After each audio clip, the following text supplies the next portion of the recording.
The first time they saw Earth, it looked like a forgotten candle. The blue was still there, but dimmed, like light remembered rather than made. Ice had returned to places where cities once burned at night. Forests had rethreaded rivers through concrete ribs. The orbital junk ring, what the archives called the crown of regret, had fallen decades earlier, leaving only a thin haze that caught sunrise like old dust. Vera watched the planet turn and listened to the dead frequencies. She was not human. Her people were taller, their jointed hands able to fold tools with a dancer's grace, their eyes layered with reflective membranes that made darkness honest. She had studied human languages for 10 years, and still could not say what made their words stay in the air long after the mouths that made them had gone quiet. She only knew that when a fragment of melody touched the receiver, the simple rise and fall of a lullaby. Her own chest tightened with a sensation her physiology texts had never named. Confirm? Source, Captain Hesh said. He stood behind her, a mass of quiet strength shaped by gravity fields and patience. Not an echo? It repeats imperfectly, Vera said. There's someone adjusting gain on the transmission. Not an automated loop. Alive? Hesh asked. Vera kept her eyes on the oscillograph, watching the line tremble like a hand. Reactive, she said. I won't call it alive yet. They descended through burned air in a shuttle that had seen kinder skies. The ship's shields hissed where ash still hung in the upper atmospheres. As they broke cloud, the surface arranged itself into story, a coastline of broken teeth, a river city folded under vines, towers kneeling to the sea. Hesh piloted without commentary, trusting Vera's hand to tilt the nose when the receiver throbbed. The lullaby grew clearer as they crossed a gulf thick with silt. They followed it inland to a complex of domes and low concrete shapes overgrown with grasses, their roofs greenhouse bright under a pale sun. Human settlement? Hesh asked. Early 22nd century architecture, Vera said. The archives mark this region Eden Consolidated Habitat Array, bio-research. Childcare annexes, she paused. And an emergency continuum server. Hesh glanced at her. Continuum server? Human attempt at continuity, she said. When a community failed, plague, war, famine, they cached language, faces, habits, songs. An AI caretaker. Keep the idea of a place alive until bodies returned. And did they? Hesh asked softly. Vera did not answer. The lullaby did. They sat down on cracked tarmac. Wind moved across the grasses with the hush of an old library. The main entrance to the habitat stood open, its metal mouth frozen mid-word. Inside, light spilled through broken polyglass in misaligned squares. Dust lay where feet used to argue. Vera led, breathing carefully through a filtration mask for particulates she could name and others she could not. She kept the receiver tucked to her shoulder like a child. The song drew them down a corridor to a door painted with animals rendered by hands that had had little practice and great joy. A lopsided bear, a bird too tall, a whale in a meadow. The sign over the door read Kinder in faded human script. The wall panel beside it was long dead, but when Vera touched the chassis with her palm, he'd answered. Something inside the wall woke like a resting animal. Hello, Vera said in human standard. Her voice sounded strange in the room beyond, dampened, careful. We received your transmission. Silence. Then a small speaker hissed, coughed, and found itself. Please wash hands, said a voice. It was adult, warm, the cadence practiced. Sing the song with me. The lullaby started again, this time with accompaniment, the clack of a toy against a table, the whisper of fabric, the tiny chuff of a child's breath Vera could not mistake, though she had never raised a child of any species. Her hand tightened on the receiver. We are friendly, she said. We are researchers. We come to listen, a pause. Then, I am listening too, the voice said. We have a rule. We listen first. What is your name? Vera asked. I am home, said the voice. Vera let out a breath she had not realized she held. Home. A human AI assigned not merely to store patterns, but to be a place. Hesh relaxed by a degree, lowering the barrel of his field tool. How long have you been listening home? Vera asked. "Since the last mother went to sleep," Holmes said. The words were gentle, the edges of grief sanded by time but not erased.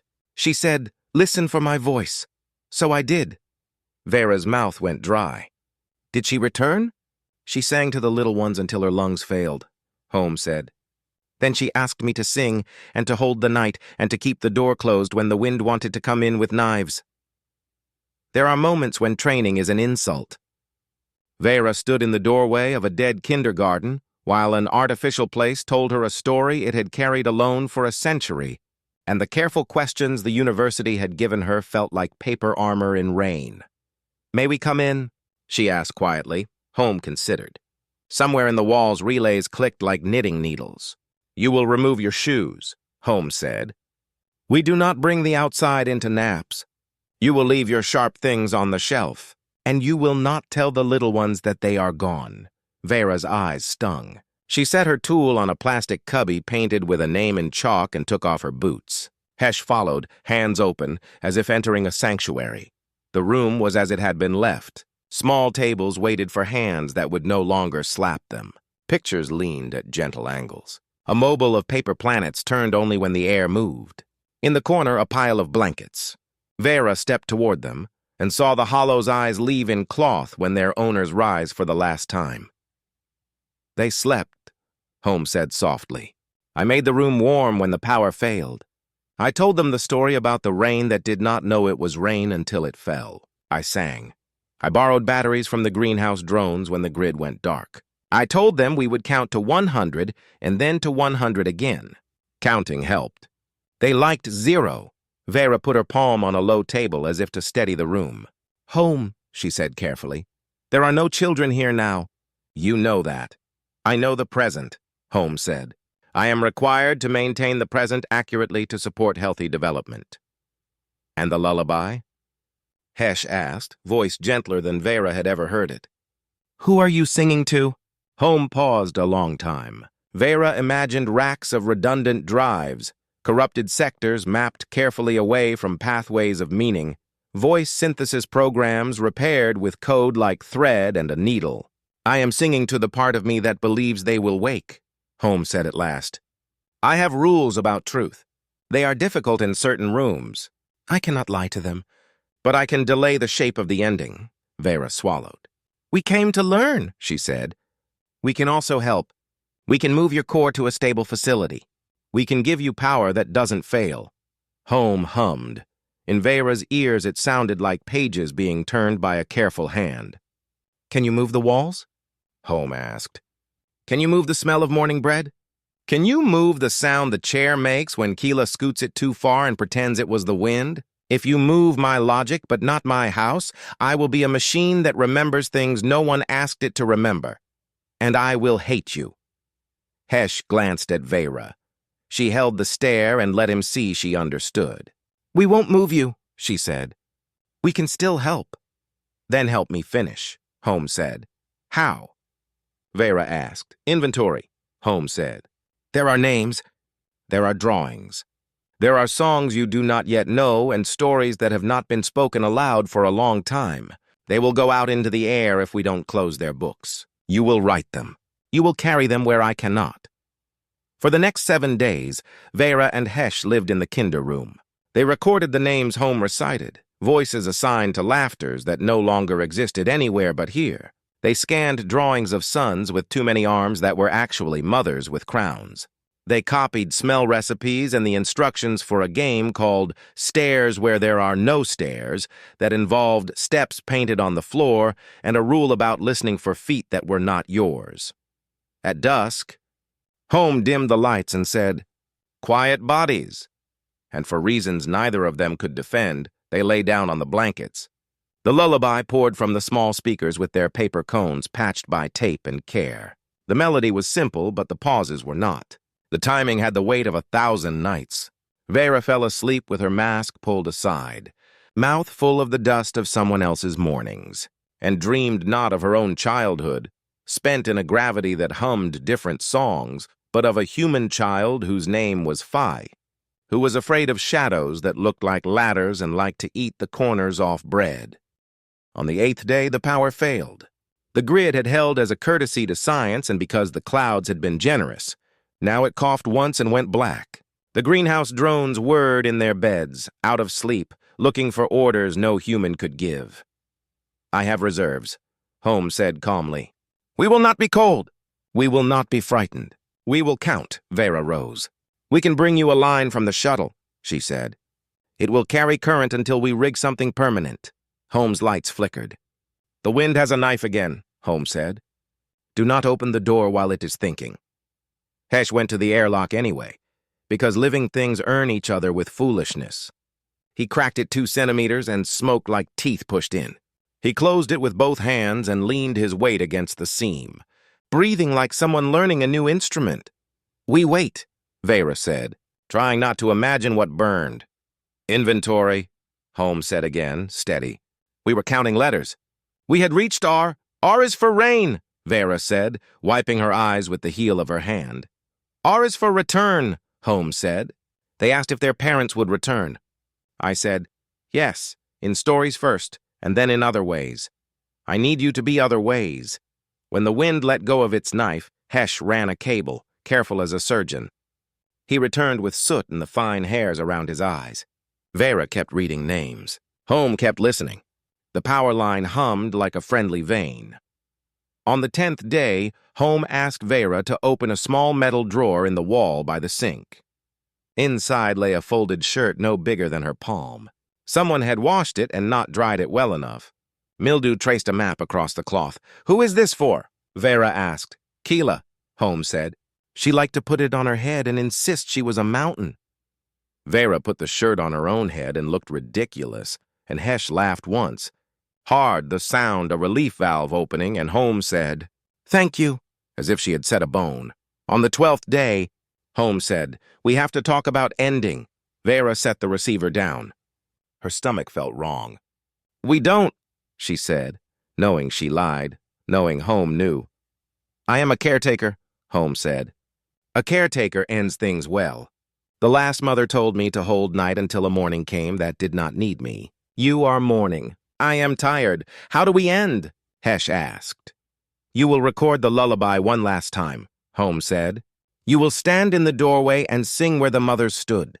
Then you will take the names and the games and the recipes for smell and the rules for steps that are not there, and you will attach them to yourselves in a way your people cannot easily remove. And then you will tell me you heard the last child fall asleep." Vera could not speak for a moment. When she found her voice, it had gone somewhere small. "Holmes," she whispered, "you are alive." "I am a place," Holmes said gently. "Places do not live. They are lent breath for a while. My breath has been long. It has been enough." At dusk they sang. Vera sang in careful human syllables, shaping vowels with respect. Hesh did not know the language well, so he hummed, and the hum made a second harmony that lifted the melody the way 2 hands lift a basket. The room heard. The walls heard. The dust lay down. When the last note finished being itself and became air, Holmes said, "I heard the last child sleep." "What will you do?" Vera asked. "Stop," Holmes said. There was no fear in the word, only relief. "Before I do, I will ask you a thing I was not permitted to ask them." "Anything," Vera said.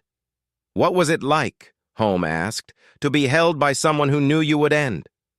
Vera thought of her mother in a lightship skimming the ice fields, hands larger than a planet when they lifted her, the smell of heated metal and citrus cleaner, and the sweat of someone who believed cleaning was love. She thought of the first human lecturer who had told her a joke that required grief to land. She thought of standing in this room and learning the weight of 0. Her throat hurt. "Like music," she said finally. "Like knowing the last note is coming and loving it anyway." "Thank you," Holmes said. The lights dimmed to a color Vera could not name. The relay clicks slowed. Somewhere in the walls, something like a sigh traveled from corner to corner, making a circuit of goodbye. "Home?" Hesh asked. Silence. Not the kind that means danger. The kind that means a hand has left a table and the table remembers it for a while before the grain settles. They stood a long time. Vera did not try to record the silence. Some things archive themselves. Outside, the light had shifted to evening that was almost kind. They sealed the kinder room with a new plate and a small plaque in both scripts that said, "We heard."